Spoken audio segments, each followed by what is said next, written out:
The Biden campaign must mock Trump, belittle him, humiliate him, cut him in 1,000 different ways, provoke him every day, make Trump be the worst version of himself.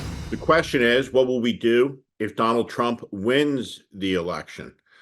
Well, let me be clear. I think that if Donald Trump wins the election, one, it will be a national catastrophe. Donald Trump will create, at the moment of his inauguration, a series of constitutional crises. He will seek to deploy the American military against the American people. He will seek to subvert the Constitution at every turn. And it will be a moment where resistance, real resistance, is required.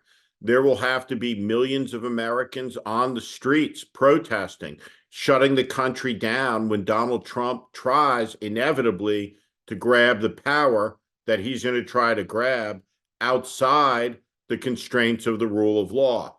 Understand this. Donald Trump is a former president whose lawyers made a legal argument that the presidency gives him the inherent power to assassinate whomever he wants, whenever he wants, for whatever reason he chooses. It's absurd, but it's the Trump viewpoint, and it's very dangerous. The question is, if you were running Joe Biden's campaign, what steps vis-a-vis strategy, messaging, turnout would you implement?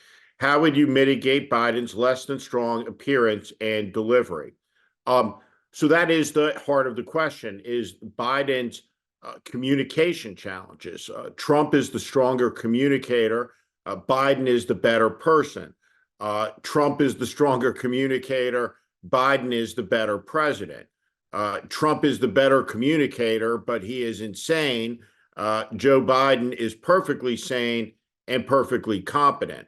This election comes down to a very, very simple thing.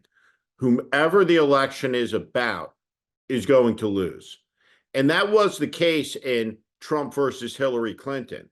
The election had been about Trump all the way through to the very, very end. And then it became about Hillary Clinton in the final week, thanks to James Comey. The Biden campaign must mock Trump, belittle him, humiliate him, cut him in 1,000 different ways, provoke him every day, make Trump be the worst version of himself, keep him off balance, keep him responding, trigger him. He should be provoked hour after hour after hour every day. President Biden has to control the race.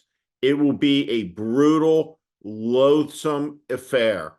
The Biden campaign needs to embrace that. When Trump goes low, go lower. James Carville once said, when your opponent is drowning, throw him a fucking bowling ball. And that's how you deal with Donald Trump. You attack him, you hit him, you hurt him every chance, every day, every hour, every minute, every second.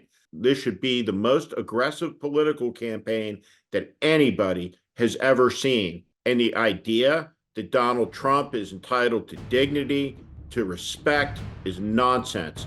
It's a sucker's bet, and Joe Biden, his team, should stay far, far away from it. Thank you for listening to my political commentary. If you like what you heard today, please also consider subscribing to The Warning, daily newsletter on Substack.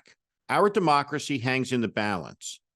The 2024 presidential election is the most consequential in America's history. It's not hyperbole, it's a fact. That is why the mission of The Warning with Steve Schmidt is to help readers orient to the currents that are shaping our times and the unseen forces driving politics that are very rarely discussed on cable news. Please sign up at Steve Schmidt, SteveSchmidt.substack.com. Again, SteveSchmidt.substack.com, or at the link in the show notes section below. Thank you to each and every one of you for listening and watching.